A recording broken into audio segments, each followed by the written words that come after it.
Well, it wasn't anything new. What confirmed that we've had a couple of other times that you've got to be totally involved on both ends of the court or you're not very good. In the first half, things were easy. And then after Joel went out, things got difficult, and we didn't handle the adversity very well. But, when you play in the ACC, you have those situations put on you a lot, and sometimes we've done okay, but a lot of times we haven't. But I don't know. It was. I think I was just more impressed with Duke. Mills healthier, it looks like, from a distance, and I thought he was phenomenal. Watching the tape, everything he does defensively is just so sound and so helpful. And then I thought Harry was closer to the Harry that we saw before all the knee surgeries. And I thought, he blocks a shot on one end and dunks it on the other end. If they get played like that from those two big guys, they're better than everybody, what I think. So it was good for them. They played well, and then we didn't play as well as we wanted to play. When you guys lost in the semifinals before and went on to win the national championship, did that ACC tournament loss help you guys in any way? Did it help refocus anything? I don't know. I was mad in Washington, D.C. We didn't have Rashad. If I'm not mistaken, is that correct? Or he had just come back. And then in Atlanta, we lost, and we didn't have Ty. And so you always had that little, well, we've got something else here that'll help us. This year we had everybody. We just didn't play well. I was mad about the way we played. We came back here on Saturday and got off the bus and went in the locker room and watched tape for 2 hours. And so trying to learn something from it. But I know we really refocused each of those years, and I think we'll do that this year. Now, whether or not you play well or not. But I thought last year, winning the thing, we came back to practice, and my biggest emphasis was let's get focused on what we've got to do now. So I think it's the same thing from my end of it, just trying to get to refocus and let's go to Greenville and see how long they'll let us stay. There's some similarities between your 05 and 09 teams that you see in this particular team? Wow, not yet. Both those teams were really good defensively. Just look at the stats. That's all you had to do. We were really good defensively, and the 09 turned around more defensively than any team I've ever been around. Because I'd talk about defense all year, and Ty's sitting there thinking, Coach, we're going to outscore them. And Wayne's sitting there, Coach, we're going to outscore them. And Tyler saying, Coach, we're going to outscore them, But when we left Atlanta, I think they really focused that week before the NCAA, and we were good defensively. We were really good defensively in 09. And 05, I think Sean told me, in 05 after we came back from the ACC tournament, we went into the practice gym, and it was another time I'd taken all the rims down. And so I think that was the big emphasis both times, and it's something that we worked on a little bit yesterday too. Is there any concern in the fact that Justin's now had, I believe, 4 tough shooting nights in a row since Pittsburgh? Is it just a slump, or is there concern that maybe, because of the expanded role he's taken on, maybe he's starting to wear down a little bit? There is concern, but I think we'll see Justin get back to being who he was for the first 30 games. I think he and I have had a couple of talks, and he's even told you guys that he thinks he pressured himself too much and felt like he had to do this, had to do that. So I've addressed that with him, and I think that, or hope that that'll be helpful to him, and I think it will be. Is that in any way a symptom of winning the Player of the Year award and maybe feeling like you've got something extra to live up to? It could be, but the first 2 games he hadn't won it yet. Virginia and Duke here, he didn't shoot the ball well either one of those games. But then in the tournament, of course, it had been announced, but it hadn't been announced the first 2 games. I just think a lot of it's the effect of who you play. Go back and watch the tape. Not that you should. You got to have a better life than that. But if you go back and watch the tape against Virginia, London Parantes is sitting on the bench with his head down, and 2 different coaches come up and try to console him in the game here. And up there is the most focused I've ever seen him defensively, and he was really good. And their team is really good defensively. So if he messed it up, he had some people helping him. But I think sometimes you just have to give credit to the other team as well. And then Duke here, he did some really nice things except for shooting the ball.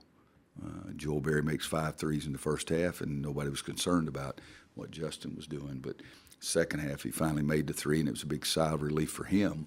But he had probably 3 of the best plays passing the ball-wise he's had all year. So I think just probably if you're just talking about the player of the year, I think it would only be for the last 2 games. But I think that's normal. People, it affects you. Sometimes guys say, you think I was good then, you watch me now, and then other guys feel like they do have to do more. Roy, defensively over the last month, has there been, from your perspective, kind of a gradual improvement in play, or has it been inconsistent? It's been inconsistent, and I don't look at, and I'm not one of those analytical guys that I have to look at that to see what I strongly believe. I mean, there was one stat that games that haven't gotten as many offensive rebounds, we've lost. Oh, duh. You know, I mean, good God, you don't have to go to analytics to see that. So I think for me, I go by how we're playing, and I do think the analytics do tell you some good things, and I look at them. We've had some good moments, but we've had some bad moments. So, yeah, the inconsistency, which is we've had all year. I mean, this is irritating to me as a coach in Maui. We were really good defensively a couple of times, and we haven't been consistent with it and haven't shown those things like we did then. Right, before your game against Duke here, Mike had said he thought there were more teams that could win the national championship this year than any time he could remember, and that the landscape of college basketball, because of transfers and the money, had changed so much in the last 2 or 3 years that it was the top and the bottom getting closer together. No one was really talking about that. Do you see any of those dynamics at work? Yeah, I think there's more parity. You know, nobody likes to talk about it, but I think there's more good players. I mean, there are more good players out there that can beat you. The ACC this year, who knows what's going to happen the next 3 weeks. Last year, what our league did was really impressive. And this year, as a league, to me, it was much better, top to bottom. But now does that translate to 4 teams making the Elite 8 and 2 teams going to the Final 4? That remains to be seen. But this league this year, I just thought it was top to bottom is really as good as any league I've ever been involved in. And with that and with the parity, and there's so many good teams, I think each and every year there's probably a few more teams that could win it. I'd say it's probably been so for the last 10 years. But this year, I don't think anybody stayed number 1 in the country more than 2 or 3 weeks before they lost. Well, I hope it's not an impolite question like the one you got in New York. But, can you talk about the split-second decisions that you make and coaches make about taking somebody out, putting somebody back in? You know, I know that it's been a Carolina tradition all the way since Jordan in '84, when a guy comes out with 2 fouls at the end of the first half. But Which Coach Smith would disagree with you because he said that was never his plan. It's just that it was what he decided to do that game. yeah, and that's what I'm asking about. Because so, what are the factors that go in, like leaving Joel in with 3 and then leaving him out for so long with 4? Well, when he got his third one, I called him over. I said, now you got to be smart. I said, we'd like to have you in the game. And I say all the time to players, once you get on the verge of foul trouble, your only foul should be that you're trying to take a charge and the referee calls it block, or you're trying to box out and you weren't successful. That's the only foul you should make if you're on the verge of foul trouble. Well, Joel told me, he said, I'm good. Well, he wasn't good. All right, it didn't take very daggum long to get the 4th one. And so then he was so ticked off over on the bench, and not that you should look, but I get down in front of him. I said, listen, I need you to keep your head in. We need to get you back in the game. And he didn't make me feel like his head was into it. And his track record, while I'd been standing on that bench in Brooklyn, didn't show, that he could handle it. And so I left him out, and it's not a split decision. You got time to think. I told the staff, I said, if it ever gets past a 1-possession game, then I'm going to put Joel in. Well, it got to 4, so I got him and put him in. If that had happened 3 minutes earlier, I'd have done it then. I don't think I would have put him back in any earlier than the 7-minute mark or 8 minutes. It was 5-something. 7 when you put him back in. You said? Sitting at the scores table when. Well, no, the thing is, when I said that, I really wanted to wait until about 5 or 6. And then when I got him up to go to the scores table, one of the coaches says, "Do you want to call a timeout to get him in?" And I said, "No." And the reason I said no is because the ball, and this is not blaming anybody, okay? The ball was in Justin Jackson's hands, and Isaiah Hicks was posted up. I like that scenario because somebody said, "You want to call a timeout?" And I said, "No." And then what happened? Justin turned it over, throwing it into post to Isaiah, and then they go down and make a three because he was at the scores table. And I could have called a timeout then, but I sort of liked that scenario. But the plan had been that if it got past a one-possession game was to put him back in unless, well, we didn't even talk about it at, what did he get his fourth? 15. So we didn't even talk about it then, but when it got under 10, probably, I'm just guessing here, but under 10, that's what I said to staff. If it ever gets below a one-possession, more than a one-possession game, I'm going to put him back in. And then by the time I got him in, because of stoppage of play, I think it was 7.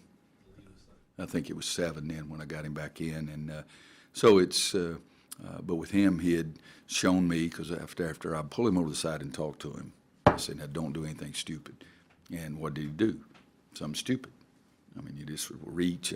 I even told him later, let's say that the referee hadn't called a foul and we'd have gotten that ball. Let's say we scored a 3. That would have been really good, but would that 3 have been worth you sitting out for 8 or 9 minutes, 10 minutes? And he said, "No." And I said, "Well, that's what I need you to think about." Was it the accumulation of the fouls that made him more emotional than usual? He didn't think any of the fouls were right. And that's the bottom line. I mean, he's a fiery guy. I mean, he doesn't like the charge. He really thought he was there and he was outside the arc. The first foul was there was room for one guy to go through, and he tried to let 2 guys go through, and he got the call. The one foul, it was, again, 2 guys going after the ball, and there's a little bump, so he didn't like any of the foul calls. And I said, "They're fouls." You know how I know they're fouls? Because you're sitting over here. You know, I don't have to agree with them either, but the referee called them. And the block charge, I mean, he takes all our guys. I mean, I own him quite a bit about taking a charge, and he really felt like he was there, really felt like he's still, but it doesn't make any difference. That's not what the referee called. Roy, speaking of the timeout thing, I know that's been a topic that's come up again since this game. It doesn't bother me, guys.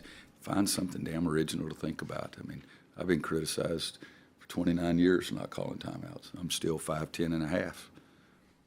That part ain't changing either. What would it take to call a timeout? Like, what's your philosophy like? I need to call a timeout now. What my philosophy is the same dadgum philosophy I have 29 years. I call them when I want to. And I don't care what the blankety blank blank anybody says. I'll give you an example. Before half of you were born, 1991. We're playing in Madison Square Garden against Vegas. And I jumped up to call a timeout, and Kevin Stallings says, "Coach, we get one in 40 seconds. I said, "I don't care. We could be down 8 more," because we'd had like a 20-point lead, and all of a sudden Vegas had cut it to 12, and they were scary. And my guys looked like they were panicking. And what I base it on is it more important to call it then or more important to save it? And, you know, my high school coach said, "Yeah, dang," he says, "if you weren't so stupid and you'd called a few more timeouts, you'd have won a few games." You know, I mean, I'm going to call it the way that I always have. I called it at 11. There were 2 timeouts during that course of their run anyway. I mean, timeouts are overrated. I believe. God Almighty, we take a timeout every time the referee gets a heartbeat. You know, 12, 16, 8, 4. You know, I talk to them. Why do we leave the huddle? Watch me. I keep my guys in the huddle less than any coach in basketball. I send them out. I'm tired of talking to them. There's only so much I can say. So my policy, philosophy, thought process, I'm going to call timeout when I think it's the right thing to call. I mean, and seriously, one of the coaches said, "You want to call a timeout?" Justin Jackson got the ball on the wing, and Isaiah Hicks is posted low with a little guy behind him. I like that. So I'm not going to take that away. But I did. 1991, go look at it. Called one with 12 minutes to go and a half. Well, I called one Friday when we play. I look at you for everything. It's all what day it is and what time it was. But I called a timeout at 11. There were 2 timeouts in there. And so, you know, I'm not going to change because we've been pretty damn good. And I think that I had a player, and this is more important than any of you guys or any fans or all that internet crap. I had a player one time tell me, he said, "Coach, you call a timeout, I'm going to panic." I don't want my players panicking. Every day we practice, I put them down 6 with 3 minutes to go, or up 6 with 3 minutes to go, almost every day. So am I wasting all my time to call them over there to put our hands together and sing Kumbaya? So I'm going to call it when the hell I want to call it. I don't care what you guys say, what anybody else says. Makes no difference. You hadn't been on the bench 1,000 games, and I have. So that's my philosophy. Talk all the hell you want. It makes no difference to me. We've won some games by not calling timeout. One player said, if you call timeout, I'm going to panic. And that's a hell of a lot more important to me than anything you guys say or any plumber that's putting something on Facebook. How's that? Yeah. I mean, think of it, guys. I've coached 1,000 games. We've been in some tight situations. We've won some games.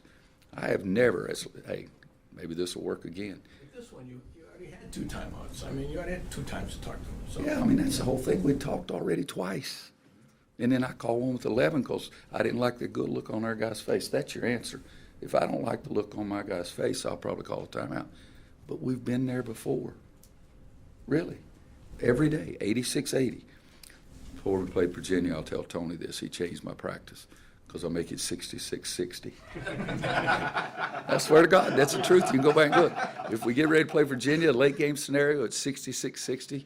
Us ahead or 60-66, us behind. Everybody else, it's 86-80.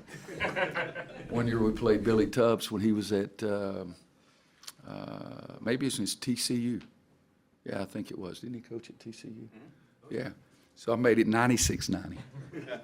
We beat the dog crap out of them. They were the leading scoring team in the country. But so if my guys look nervous or if they look confused or panicky, then I'll call it at that point. But I'm doing this for my benefit, not yours. What do you think of Mike's philosophy to call a timeout after a basket? You know, I see high school coaches do that a ton. I saw it happen 3 times here Saturday night in the state championship game. And, you know, it's what he believes in, it's what they believe in. I've never let what anybody else does stun me because the guy's got to feel comfortable in what he's doing. You know, it's something for me. I want to get the play stopped to get a guy out sometimes. I've asked players. I asked the 05 team and the 09 team in the championship game, do you guys need a timeout? I've asked players when they're going to the free throw line before, do you need a timeout to rest? I do that all the time. But let me get to something that's beneficial to me. You know the 2 easiest jobs in the world? Seriously. I'm afraid to ask. Yeah, you should be. College basketball coach or a golf course superintendent, because everybody knows how to do your job better than you do. Last time I said that, I got 5 invitations from golf course superintendents to come play golf. One guy, the president, the whatever it is, American Golf Course Superintendents Association of America sent me a little note. He said, anytime you want to go play any of our places, let me know. So I'm doing this for me, guys. But I mean, I play golf, and somebody said, why don't they put that bunker there? Or why don't they cut that grass over here a little bit more than that? Everybody knows how to be a golf course superintendent and a college basketball coach.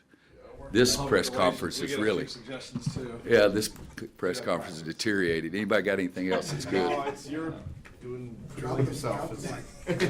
See you in Greenville on Thursday. All right, guys, thank you. How was Pine Valley? Did you play anywhere you want? How was it? Oh, Pine Valley's fantastic. I'm setting up some golf trips this summer. Believe it or not, I'm a member of Pine Valley.